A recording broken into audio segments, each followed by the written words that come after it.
It's been 2 years since the events of October 7th, and the big question is, was it worth it?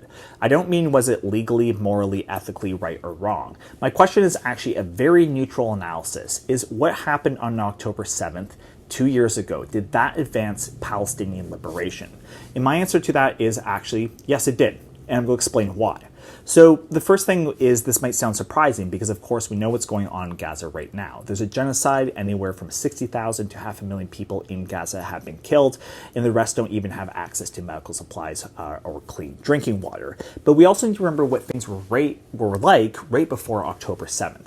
The first thing was the Abraham Accords. This was an attempt to normalize relations between Israel and the Arab states. Had those accords fully gone through, I think it would have been almost impossible for Palestine to ever liberate itself. The Palestinian movement would have been very isolated.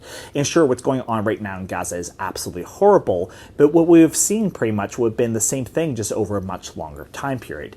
Instead, the October 7th event, what that did was it derailed these accords and is now economically and diplomatically isolated Israel 2 years out.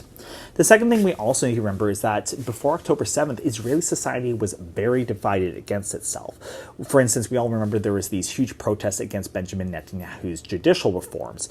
And sure, briefly after October 7th, Israeli society came united through this very fascist colonial excitement over the genocide of Palestinians. But very soon afterwards, these divisions reemerged. We, for instance, saw ultra-Orthodox Jews who believed they can't serve in the military. They were resisting recruitment efforts, and we saw more liberal elements of Israeli society protesting against Benjamin Netanyahu to bring the hostages, those captured, the Israelis captured in Gaza, back home. And I want to make something clear. Of course, all these protests, all these tensions have nothing to do with Israelis, of course, caring about Palestinians themselves.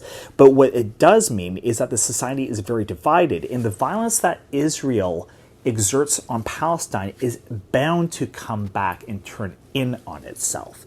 And I think you have to understand that this is something that very often happens. And a recent poll, for instance, showed that roughly 40 to 60% of Israelis, I believe, actually think that their own society is facing the prospect of civil war. So what happened on October 7th has really just exacerbated these tensions and made Israel a much weaker country. It might seem like Israel's a very strong country, but Israel's much weaker. It's diplomatically isolated, it's facing tensions against itself, and actually many Israelis are actually leaving the country. So this is actually a country that is, in my opinion, the weaker it's ever been.